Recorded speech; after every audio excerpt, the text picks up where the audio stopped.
Video 2, we have now put all of our layers in, and we are up to the stage where we want to just go back over some of these and just adjust them slightly.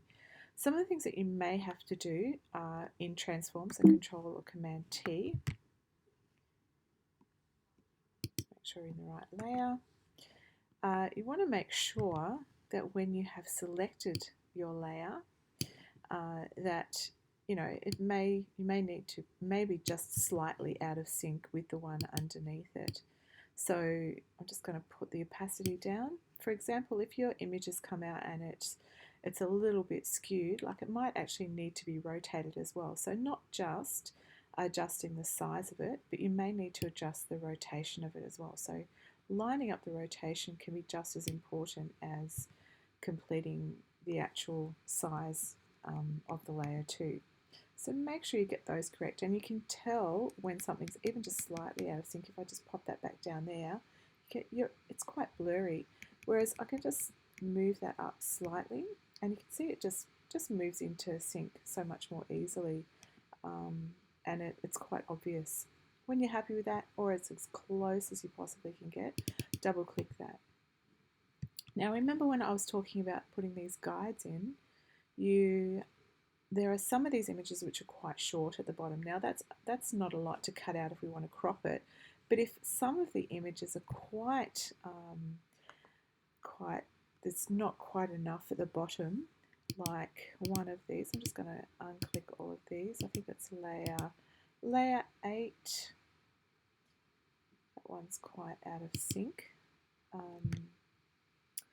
with everything else. Just turn off that top one again. Also, don't forget to turn back the opacity up on each of them as well. So if you haven't done that correctly, when you put it into your timeline, it'll either disappear, you won't see it at all, so you might skip or miss something, or you might have problems with just fading. So make sure you turn the opacity up on each of those. So even just go through every single layer and just double check it. And obviously the opacity you won't be able to see unless you've got the little eye turned on as well. So make sure you do double check that. Every now and again, also save what you've done. Okay, so Control S, once you've saved it as given it a name up here, make sure you do that. Now before, when I was bringing my images over, mine needed to be vertically changed. Okay, so mine were upside down, so I had to change those. You may not have that problem. Yours might be the correct way around, so obviously avoid that step. Now with this layer 8 that I have sitting on top here, you can see down the bottom here that it's quite a bit missing. So I'm just going to scroll in using the zoom, which doesn't appear to be working. There we go. A little bit closer, you can see that it cuts off right there at the bottom. We're going to actually correct that. So we're going to actually merge the bottom of one of the layers with this one. I'm going to turn off that layer and that one. This one's a longer one, so we'll use that one for our example. Make sure you're in the correct layer, and we're just going to cut and paste a section from the bottom here into layer 8. So might just make that a little bit higher. Make it wide enough to make sense, because what we're going to do is we're going to use the eraser tool to soften it and combine it with the other image. So Control C. Remember, when you copy something, it will create a new layer. So Control V. Pop that one back up with layer 8. Pop it above layer 8, in fact, and turn your other layers back on. And what you'll find is now we've got a new layer, layer 14, sitting over the top of that. What I want you to do is to align those two. So you'll need to bring the opacity down.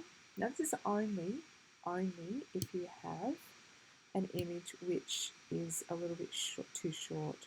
So I'm going to align those. Now it's quite easy to do these ones. They're a lot shorter than some of the other ones, so it's a little bit easier to do.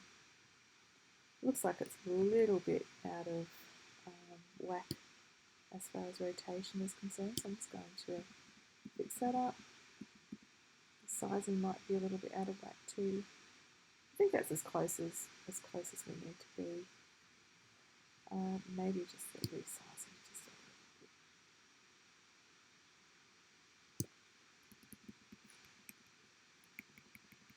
Okay. So remember to use your eyes just to get it back into the place that it needs to be again. Okay. Look, that's close enough. So I'm going to accept that. So I'm going to go, okay, I've accepted that. It is a little bit out of sync, but I'm not going to worry too much about that.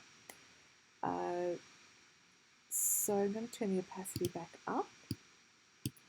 And at the top here, you'll see a line. You can see where it's joined, okay? It's like you just cut it with a pair of scissors and you can see it as plain as day. So I'm going to use the eraser and just bring this opacity down just a little bit, maybe about 80%. And then just subtly, make sure you're in the right layer, layer 14, just going to just take the top of that off just a little. Okay. Now I can't see that joint anymore because we've used a soft brush. Remember to use a soft brush, okay? If you used a hard brush, you would get like it would be like you cut it out with scissors. So make sure the soft brush happens as well. Now I'm happy with those. Now what we want to do is we want to merge these two layers together. So I'm going to combine those two and make sure the opacity is turned back up again. We're going to merge those two layers together. So right click, so you shift, I should just go back here, and you're going to shift those two layers, so hold down shift when you're selecting both of them, right click and merge layers. So now we've got one layer. It's called layer 14. Layer 14 is the higher one, so it's taken over what the lower number was. We're going to turn that back to number 8 because we don't want our layers to get confused. We want to make sure they're in the right place. We want them sitting as 0, 1, 2, 3, 4, etc. So make sure they're in the correct order. So make sure you go through every single layer to make sure that the cropping is all correct. I've got a few here that I'm going to fix up. I'm going to finish that video and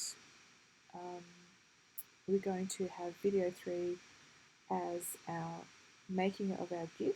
So make sure you tidy up all your images, make sure that they're correctly aligned with one another, and then go and have a look at video 3 to actually create the GIF in your timeline.